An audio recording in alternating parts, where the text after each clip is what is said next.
Identity politics has got to be one of the stupidest things ever. You have a problem figuring out whether you're for me or Trump, and you ain't black. It's like low-key racist because it makes people assume that people of the same race or like certain demographics would think the same exact way. It doesn't treat people as individuals, and it's just so bothersome. Like, why can't people just see people as people? You have to group people in certain ways, and that's how you interact with them. That doesn't really make very much sense, right? Like, if you look up the definitions of like racism and like stereotyping or something like that, like that's pretty much what identity politics is, but that's what a lot of groups do nowadays. Like, it's so messed up. Like, I don't know what type of demographic you are, but for me, I am Asian American, I am male, I'm like decently well off, like some would say like upper middle class or something like that. And despite all that, I am still different from everyone with those same exact characteristics. I get that representation matters, and I wish there were more people like me in office. There aren't. Like, Asians are highly underrepresented, and the Asians that are in office, they I disagree with a ton of them. I will say that I did like Andrew Yang, not on all his policies, but I think the freedom dividend or universal basic income, it has its place, but the way I would implement it, no one would like it. I'll probably explain more in a future video. Essentially, I would just like cut out all this garbage in the government and give that money to the people instead, but that would never happen because it would kill jobs, because the people in the government are doing so much work, right? So they need those jobs. People will just create jobs just to say they created a job, even though they don't do anything. Like, the people there doing the job just don't do anything. But yeah, if you just cut all that out and just give the money to the people, like cut out the middleman, there'd be more value given to society, like theoretically at least. Or like, I'm not completely for the universal basic income, but as like a way to slowly edge into like a better society, I think it has its place, you know? And I didn't agree with this at first. I thought this idea was crazy. I was like, oh, this is communism or like social, well, whatever it is, right? Like, it's just like everyone gets the same stuff. But like, it makes a lot of sense if you think about it, because if you just cut out all the government waste, because some people do need aid, right? Like, there are some people who can't work, and what are they going to do? Like, are you supposed to let them die? Probably not, right? So you give everyone just an equal share, and there's also no judgments, because like, for me, I do have some health issues, right? But like, is it enough for me to like deserve money under the current systems? No, but am I definitely hampered by it? Yes. Like, I am gluten-free, right? And gluten-free bread is so unnecessarily expensive. So I just don't eat bread. Like, bread's supposed to be like the cheapest meal, and it's complete bullcrap that I can't buy it, right? But okay, that's besides the point. There is another presidential candidate that I liked before. It was Andrew Yang and Bloomberg. Bloomberg, I don't know how he never caught traction, because unlike Trump, who inherited a ton of money, Bloomberg apparently came from like a middle-class family. And someone from the middle class going into like and becoming a billionaire, that's like the American dream, right? Like, holy cow. So you could have like in one generation go from like lower class to middle class, and then another generation you could potentially become a multi billionaire, like one of the richest people in the world. Like, that's absolutely nuts, and that's very like admirable from my standpoint. And also, when he was mayor of New York, he did a lot of good things, in my opinion. Ever since other people took office, like, New York's gone downhill. So essentially, I grew up, so I think he was mayor for like 12 years or something like that. It was really long. He had 3 terms. Every year that went by, the city got nicer and nicer. Then when he left, that's when I left for high school.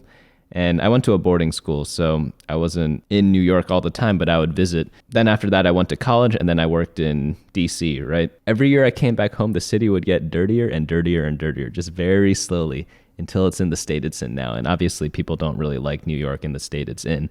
And that's just incredible, right? He actually turned a city deficit into a surplus, and sounds like something we could use right now in the government, right? So that's why I liked him. Not a single soul I know of liked Bloomberg for his presidential run, but he probably wasn't even serious about running. I guess he spent like $1 billion or $2 billion on his campaign, so maybe he was serious, but like for him, that's like pennies, right? Not pennies, but it's like, it's as if you or me spent like 10 grand or something, you know, like, I don't know the exact ratios, but it's Yeah, it's not that much for him. There is a new candidate, I think, for 2024 that I'm actually kind of behind so far. I haven't read all of this person's policies, but the ones on the surface that this person talks about, I'm pretty on board with. So maybe I'll reveal it a little later, because I haven't researched that deeply into it yet. Because like, one, your vote doesn't matter.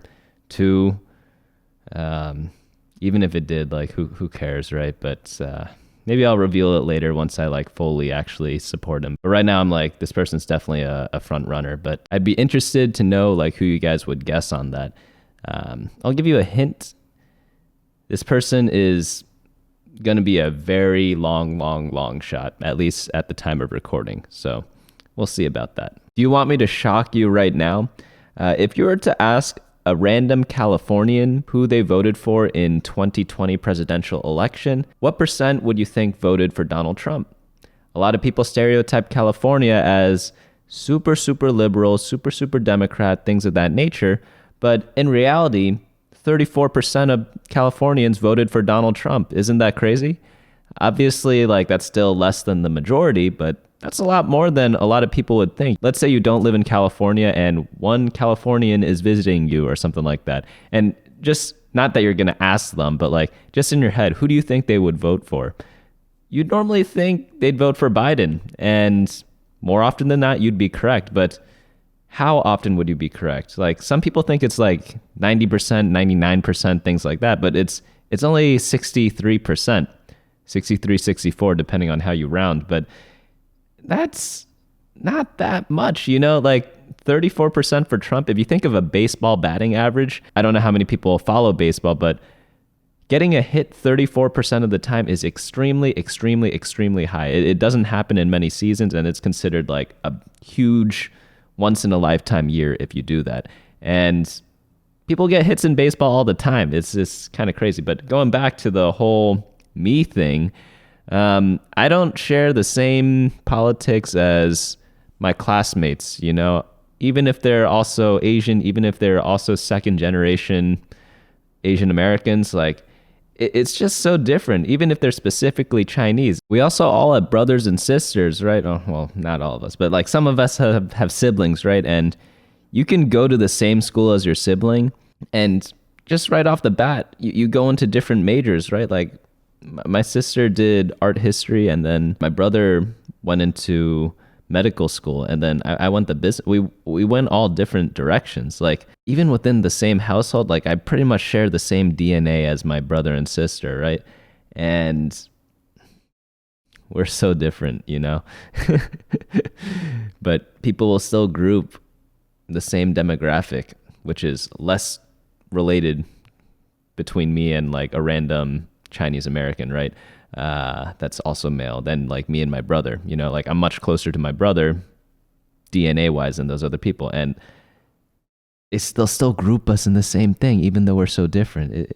It's bonkers, man. It's actually bonkers. That's how people look at people nowadays. Like no matter if you're white, black, Hispanic, gay, woman, man, like whatever you are, like literally name any way to categorize someone. Like you're different from the other people in your group. How hard is that for people to understand? Like, I'm always there to treat people as individuals. Like, yeah, of course, like, do people naturally stereotype?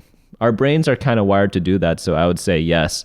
But despite that, I think people don't fight that little, like, brain mechanism enough because people just assume a lot of things about some people based on the way they look.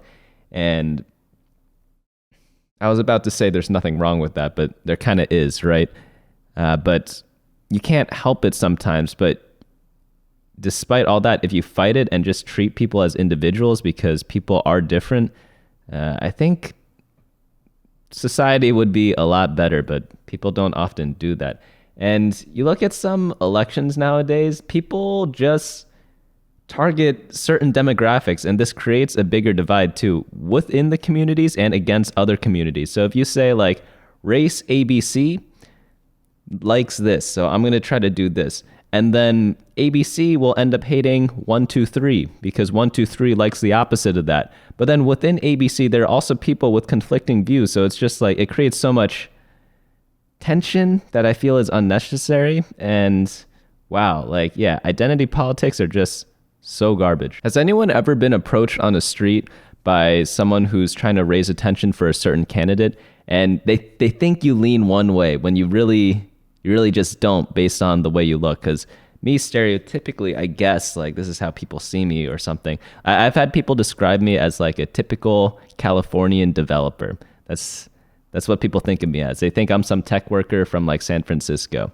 I don't know like what look that entails or something like that. But again, even if I was, that doesn't mean my views are always the same as everyone else who's kind of like that. There's one time there's a person trying to solicit votes and they approach a lot of different people, pretty much everyone that walked by except for like me and my brother. It was so strange. Like this guy would approach every single group except for me and my brother because he just didn't think I would be able to be convinced of that direction. And it's just so funny that happens. But I don't know if anyone else has ever experienced that.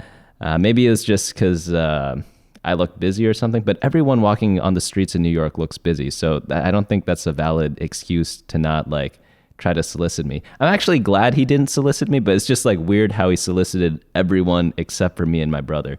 It's so strange, but obviously I didn't care about the candidate anyways, but so neither did any of the other people walking by. No one really pays attention to that stuff, but interestingly enough, and I hate bringing this up because I feel like I bring this up a lot, like in dating, people really assume very different values than I actually have, which is hilarious, right? I guess the details aren't that important, but isn't that weird how people like pick you out on a dating app expecting you to have certain traits based on how you look? And if you don't have it, it's just like a no-go after that. I'm sure some people have experienced that. That sounds like a pretty common thing. Relationship values and like politics comes up a lot in dating. And I guess it is important. I think you guys know already, like my parents, they vote for opposite presidents pretty much almost every year, which I think is great because it's like two people like different things. Just because you're married doesn't mean you have to agree on everything, right? And that's kind of the way I approach relationships too. But it seems like nowadays everyone wants like an exact clone of themselves as their partner. They want like a best friend and a spouse, which I get the notion for that. But like my best friend, he went door to door for candidates that I absolutely hate. Like he literally went door to door trying to get votes for a certain person, and it was it was for someone that I disagree with on almost every single point, but like we're still best friends. So I don't think that should be a criteria for like friendship or like partnership, you know? But maybe that's just the way I was raised. Yeah, I mean, all I'm trying to say is just judge people based on who they are, not like grouped into a certain segment of like stuff or traits that they're born with or something like that. It's just, I feel like society would be better that way. That's just my random thoughts for today. Let me know what you guys think as well.